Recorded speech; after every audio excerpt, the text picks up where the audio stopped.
على لقاء قطر ومصر أو مصر وقطر، وشوط أول نتمنى أن يكون جميل جدا بين المنتخبين الكبيرين، بطل إفريقيا وبطل قارة آسيا ووصيف بطل العالم. حميد الكلمة لك، تفضل.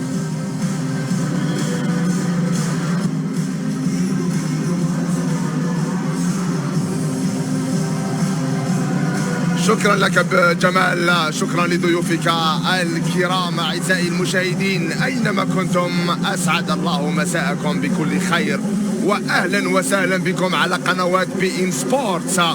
النسخة 25 فرنسا 2017، قمة عربية بحتة، مباراة الأشقاء العرب، مباراة بطل آسيا أمام بطل إفريقيا، وصيف بطل العالم في 2015 المنتخب القطري، ورابع العالم في 2001 المنتخب المصري.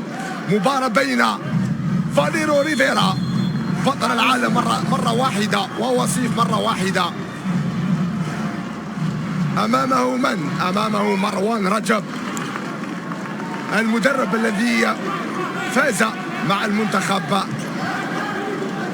المصري ببطولة إفريقيا واحتل المركز التاسع في أولمبياد ريو دي جانيرو.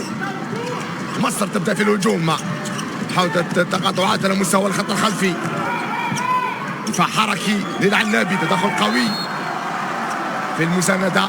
يوسف بن علي الذي يعود إلى المنتخب، لاعب الترجي التونسي. التحذير، تغيير مركز في الجهة اليسرى، حاولت المرور، تدخل الدفاع، يا له من دفاع، مشي بالكرة. نعم، ثنائي تحكيم من إسبانيا، الهجمة المرتدة الأولى للمنتخب، وأول هدف عن طريق حسن عوض، يضعها في الزاوية البعيدة، تسديدة على ثبات يخادع بها الحارس كريم الهنداوي، ردت بسرعة، دخول بقوة يقول الحكم الإسباني. يعود الكرة للمنتخب القطري، الهجمة الثانية تضيع على المنتخب المصري. هذه المرة ضاعت المحاولة على حماسة لاعب السموحة، دخول بقوة على اللاعب، دفاع متقدم للمنتخب المصري. الصراعات البدنية تبدأ من بداية المباراة، مباراة مصرية مهمة للفريقين، الفوز يعطي دافع معنوي في المباريات القادمة للمنتخب المصري والقطري. محاولة المرور رائعة رائعة رائعة، والتصدي من كريم الهنداوي، تعود المنتخب المصري، ساعة الكرة، عودة سريعة للاعبي العنابي، الضغط، محاولة الوصول، رائعة رائعة، وأول أهداف المنتخب المصري في الجهة اليسرى بعد ما ضيع محمود زكي الكرة الأخيرة.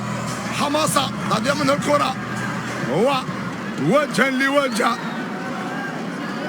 شاهدوا المحاولة من أحمد خيري لاعب الجزيرة، يعدل النتيجة، وصل الكرة للجناح، والتصدي الثاني كريم الهنداوي أمام عبد الرزاق مراد. تعود المنتخب المصري، رتم سريع من الجانبين. المنتخب المصري بفضل حارسه إلى حد الآن المتألق كريم الهنداوي يتصدى لكرتين من 6 أمتار، يسمح للمنتخب المصري أن يعدل النتيجة.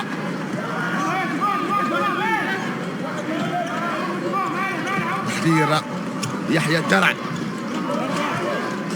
مودي على مستوى التنسيق، حصل الكرة على ثبات قوية رائعة، تسديدة من حماسة، تسديدة قوية سريعة في الزاوية البعيدة. شاهدوا يستلم الكرة، يشاهد ويضعها في الزاوية الثانية أمام ساريتشا، يا لها من تسديدة من حماسة، يعطي الأسبقية للمنتخب المصري. رائعة رائعة التمريرة، دقيقتين مباشرة. نعم، تدخل كان قوي على يوسف بن علي، تمريرة ذكية من كابوتي. شاهدوا يمرر، يترك بن علي رجل لرجل أمام إبراهيم المصري الذي يخرج لمدة دقيقتين بعد السحب ومسك يوسف بن علي من الخلف.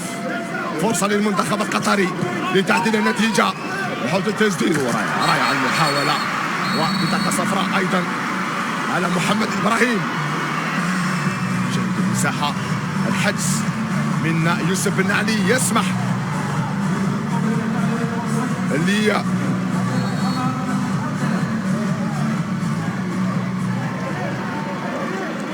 المنتخب القطري يعدل النتيجة. طريقة كمال ملاش لاعب الجيش القطري، التعادل هدفين لهدفين. المنتخب المصري ب5 لاعبين.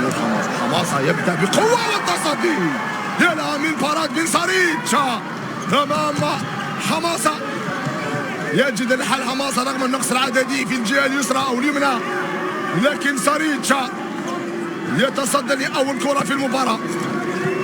كابوتي والقائم الأول رافائيل كابوتي، الماكينة، ماكينة العنابي، أفضل هداف في مونديال الدوحة، يأتي من بعيد، ضحى في القائم الأول. وكريم الهنداوي في زاوية، وكرة كابوتي في الزاوية الأولى.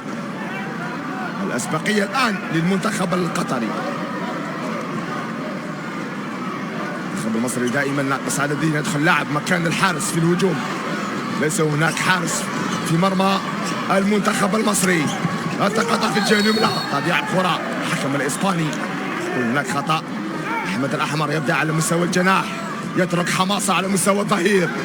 إسلام حسن في التنسيق، يحيى الدرع صاحب التسديدة القوية في غياب علي الزين المصاب. ماذا يقول الحكم؟ وصل الكرة الأحمر بحركة فنية، يا فنان الفتى الذهبي بحركة فنية جميلة بالركنات بعد تمريرات حماسة. تصل شهيد كرة ميتة يستلمها أحمد الأحمر، يعرف كيف يتصرف، يعرف كيف يضع الكرة بحركة فنية جميلة أمام سريتشا ويعدل النتيجة.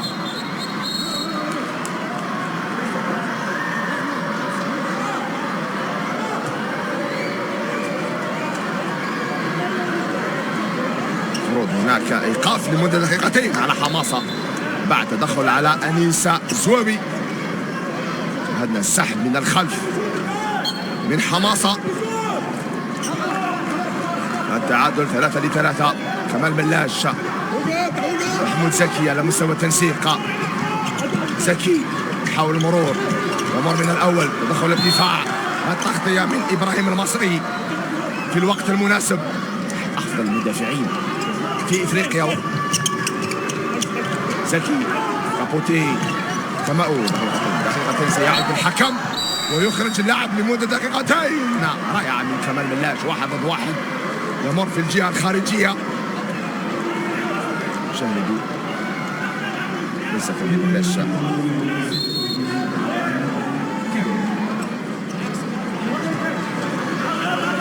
عبد الرحمن العبد الله هو الذي يبدأ كلاعب ارتكاز. ماذا يقول الحكم؟ ليس هناك شيء. يضيع الكرة على عبد الله الكربي، فرصة تضيع على المنتخب العنابي رغم النقص العددي. شاهدوا تمريرة رائعة من كابوتي، وبذكاء إبراهيم المصري يلعب بالكرة. ليس هناك رمية 7 أمتار يقول الحكم.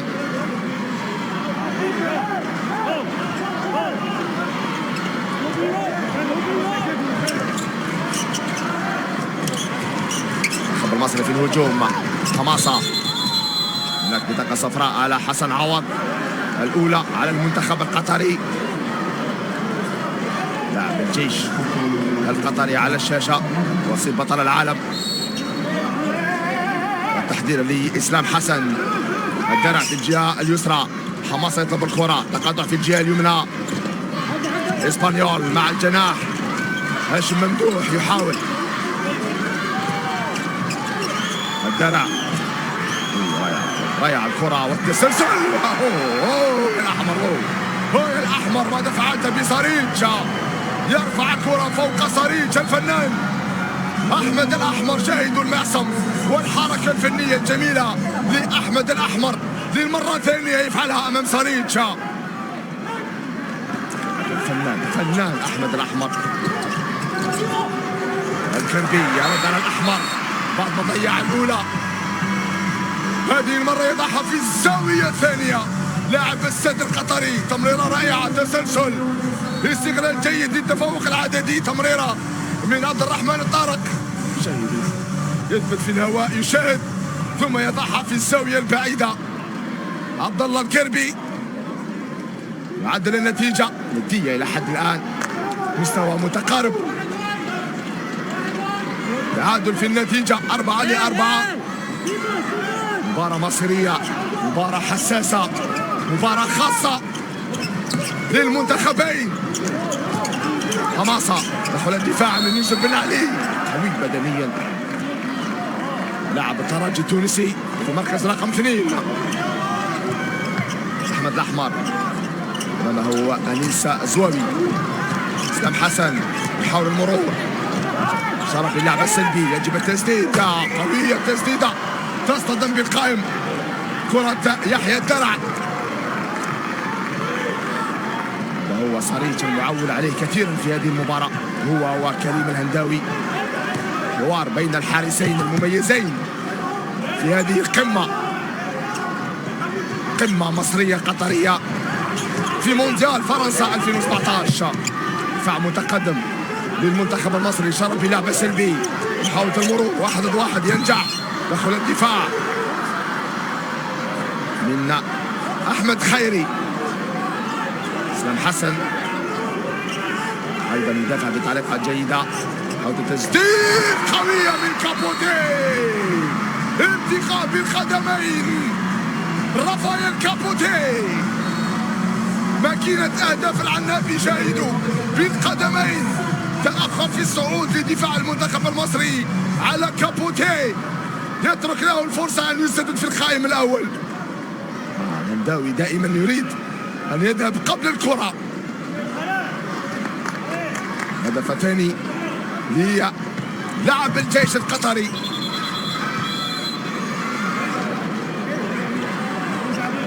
أفضل هداف المونديال الأخير بالدوحة رافائيل كابوتي يعطي الأسبقية للعنابي. 5-4. اسلام حسن الدرع، اسلام حسن مرة لحماسة، هناك دفع نعم من كابوتي، وأول إيقاف لمدة دقيقتين على المنتخب القطري. أخر في الصعود رافائيل كابوتي على حماسة. شاهدوا عندما تتأخر تدفع اللعب وهو في الهواء.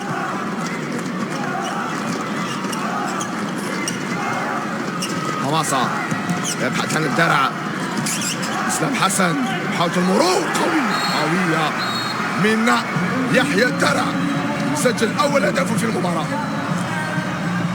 بعد تحضير جيد للهجمة للمنتخب المصري. شاهدوا اسلام حسن يضغط يعكس الكرة اللي الدرع بالمعصم يضعها في القائم الأول.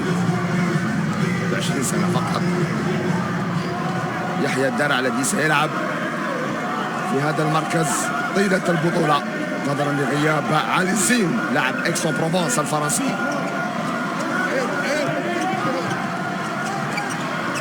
التعادل 5-5. محاولة المرور، تدخل الدفاع من إبراهيم المصري. العنابي ب5 لاعبين، يدخل اللاعب مكان الحارس صريج في الهجوم. رواني تدخل، محاولة المرور، رائعة المحاولة، رائعة الفضية و7 أمتار مع بطاقة صفراء. رائع هذا اللاعب حقيقة، نشيط، يتحرك، يحاول، يتوغل. شاهدوا 1 ضد 1 أمام اسلام حسن، يمر في الجهة الخارجية عبد الرحمن طارق لاعب الجيش القطري، قدم في مردودة رائع إلى حد الآن. الكربي ضيع أمام كريم الهنداوي، حاضر جاهز للمواجهة للقمة. حارس الأهلي القائد المصري صدى لكرة عبد الله الكربي من رمية 7 أمتار. 5 ضد 5. الفريق يلعب ناقص لاعب.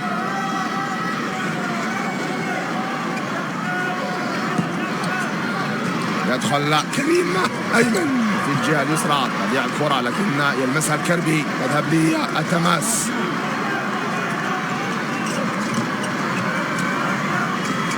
اسلام حسن، ريعة تمريرة يجد فيها أحمد الأحمر على مستوى الجناح. اختيار جيد اللي مروان رجب، يبدأ بالأحمر على مستوى الجناح، تصله الكور كما ينبغي، لأن الخط الخلفي عارف أنه أحمد الأحمر موجود على مستوى الجناح، يجب أن يوصل له الكرة. وإلى حد الآن الخطة ناجحة، 3-على-3 للأحمر من الجناح الأيمن. سوري أو الكرة، الهنداوي، الهنداوي يبدع، يتصدى للكرة، الكرة على مستوى الوجه، شجاعة كبيرة لكريم الهنداوي، بداية ولا أروع لحارس الأهلي. شاهدوا الباراد كيف يغلق الزاوية، يغلق الزوايا كلها على أنيس الزواوي لاعب العربي.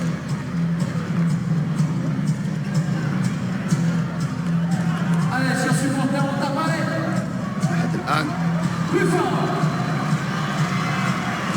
كريم الهنداوي يقدم في مباراة كبيرة في الموعد، يعطي الإضافة، عدة كور تصدى لها من 6 أمتار، صدى أيضا لرمية 7 أمتار أمام عبد الله الكربي. يدخل عبد الرزاق مراد القائد الخبر المصري، ناقص عدديا. يدخل اللاعب مكان الحارس كريم الهنداوي، يلعب بدائرتين. اسلام حسن، احمد الاحمر يطلب الكره، يضغط اسلام، يحاول التسديد، وحجز خطا من محمود او هاشم ممدوح، خرب على اسلام حسن هذا الهدف. رواني حاول التسديد لمرر، قوية من رواني، تصطدم بالعارضة، كرة لاعب الأخوية. يعود الكرة للمنتخب المصري، اسلام حسن، الحجز، وصل الكرة للدائرة، ماذا يقول الحكم؟ 9 أمتار فقط لإبراهيم المصري. سريعة من الجانبين، التغطية من عبد الرزاق مراد ويوسف بن علي على إبراهيم المصري. كرة زائد 2 للمنتخب المصري في هذه الهجمة، يكتمل عدد المنتخب المصري. يعود اللاعب السادس، رائعة لكن التغطية رائعة أيضا من الكربي، يساعد زميله أحمد عبد الحق. والوقت المستقطع الأول في المباراة لمروان رجب مدرب المنتخب المصري.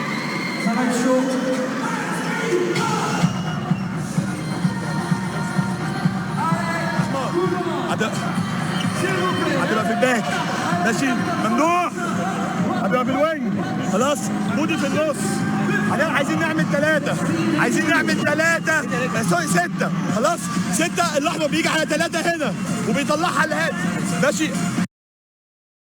ابراهيم بيجي من تحت كده وتروح على هنا تزود الاحمر. اللي بيعمل حاجه من تحت هو على في الملعب، خلاص ماشي. يحيى رايح معدي، ما ترجعش المودي تاني، ها خلاص جامد. يلا يا جماعه، يلا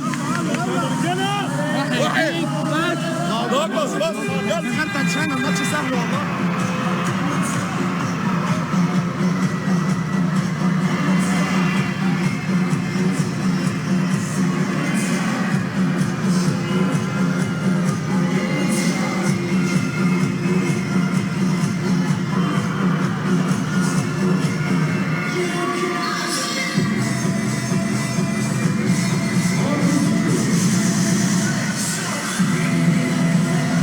انتهى الوقت المستقطع لمروان رجب.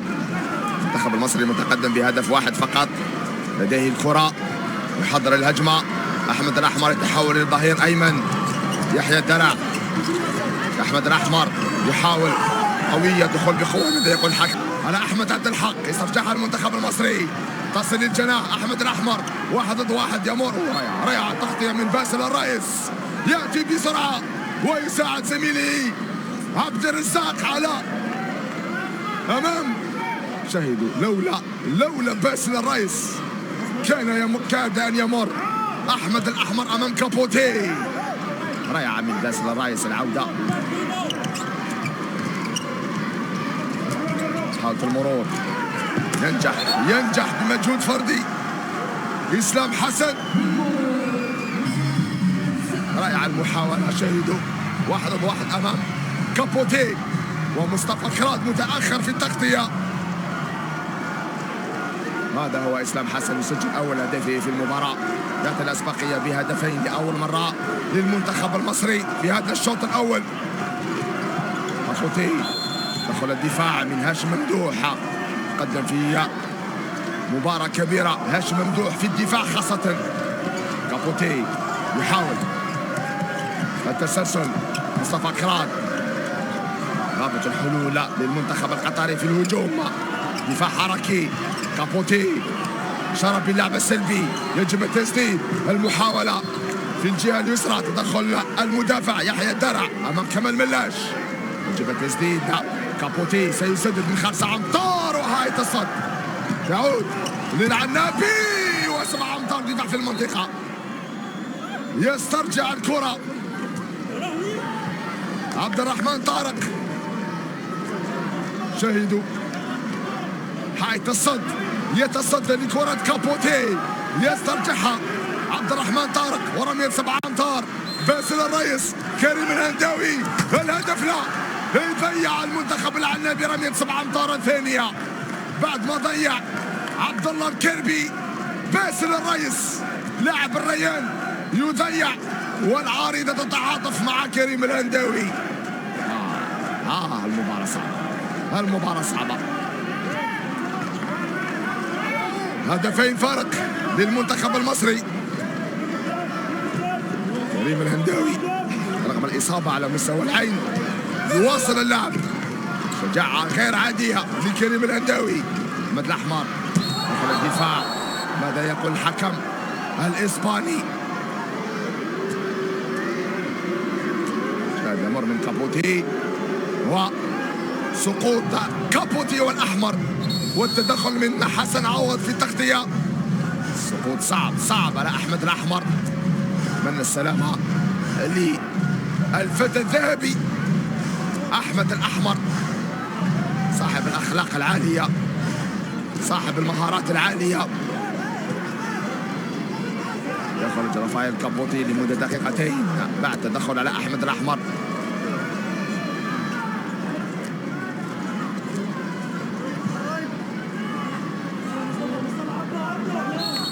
كرة مهمة للمنتخب المصري كي يرفع الفارق إلى 3 أهداف لأول مرة في هذا الشوط الأول. 8 دقائق في تايمينج رائع.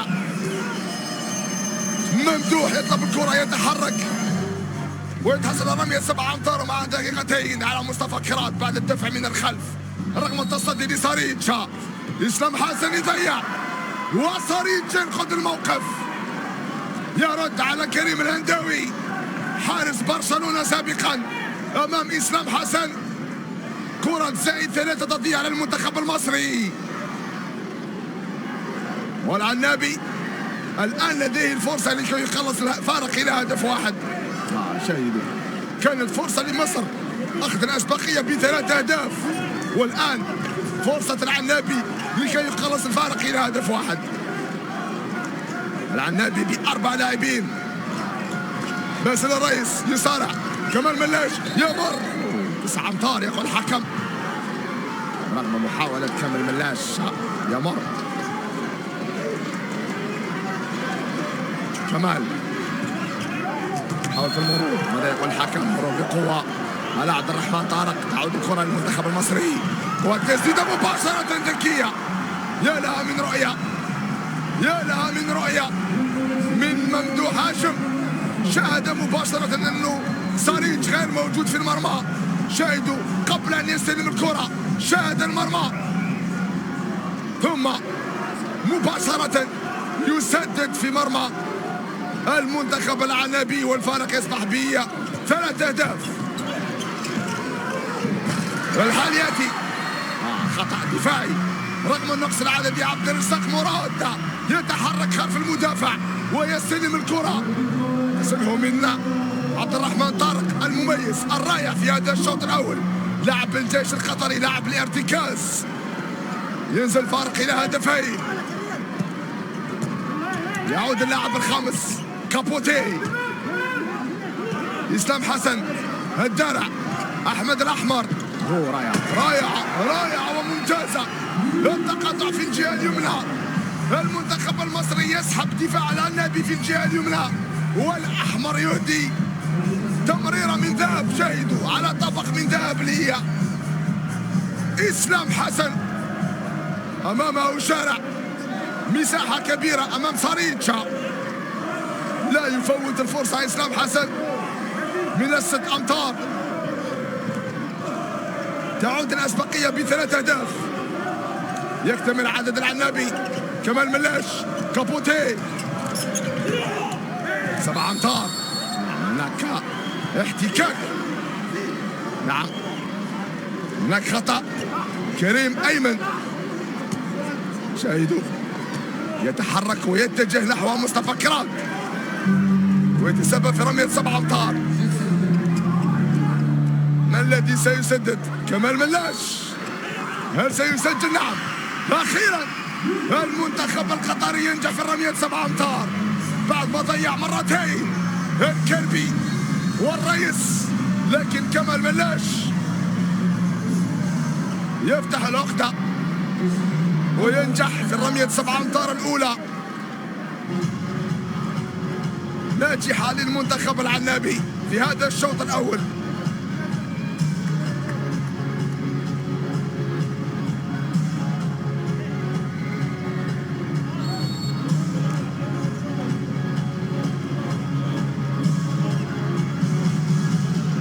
أقل من 5 دقائق من نهاية الشوط الأول. النتيجة 9-7 فقط. ليس هناك أهداف كثيرة في هذا الشوط الأول، نظرا لقوة الدفاع وقوة الحراسة من الجانبين. أحمد حسن أو إسلام حسن يحاول، رواني في المحور، حسن عوض، 9 أمتار. إسلام حسن حاول أن يغير يدخل أو يغير المركز في الجهة اليسرى. أحمد الأحمر، محاولة المرور، دخل الدفاع. إسلام حسن يحاول، لكن باسل الرئيس بروح قتالية باندفاع بدني يوقف لاعب الارتكاز المصري بطريقة خاصة. محاولة المرور، إشارة باللعب السلبي. أحمد الأحمر يمر، ينجح له. أول كرة يضيعها أحمد الأحمر في هذا الشوط الأول. كرة تقلص الفارق إلى هدف واحد للمنتخب القطري في هذه الهجمة. كابوتي، عبد الرحمن طارق في الجهة اليمنى. كمال ملاش يحضر الهجمة، التقاطع لا، يحاول المرور، يدخل الدفاع عن طريق إبراهيم المصري. وين الحوارات الثنائية؟ كابوتي دخل الدفاع. ممدوح أيضا قوي بدنيا. عبد الرحمن طارق يبحث عن الرئيس، حول التسديد، وكريم الهنداوي. تبقى الكرة للمنتخب العنابي، يلمس 6 أمتار. إبراهيم المصري، الوقت يمر، أقل من 3 دقائق. كمال ملاش يحاول تضييع الكرة، تذهب للتماس، تعود للمنتخب المصري. ممدوح هاشم يمررها مباشرة لأحمد الأحمر، والأسبقية. الثنائي الخطير، التفاهم والعلاقة الكبيرة بين اللاعبين. شاهدوا الخبرة عند هاشم ممدوح قبل أن يستلم الكرة، قبل أن ينفذ رمية أو التماس. شاهد أحمد الأحمر متحرر في الجهة اليمنى، وصل له الكرة بسرعة، والأحمر يأتي الأسبقية ب3 أهداف للمنتخب المصري.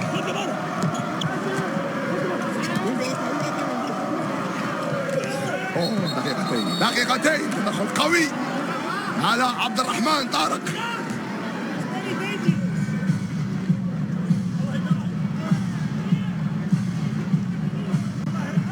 مميز.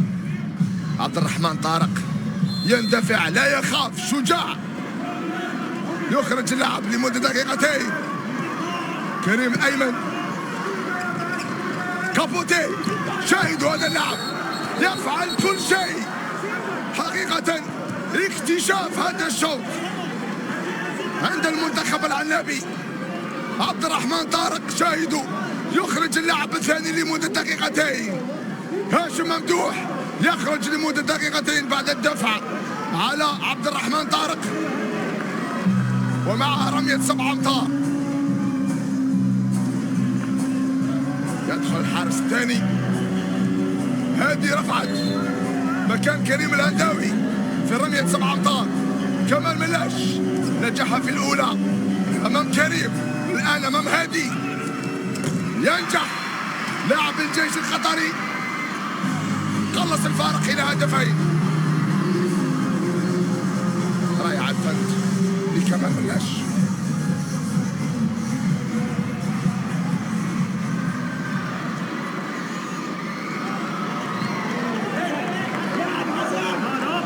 المنتخب المصري ب4 لاعبين.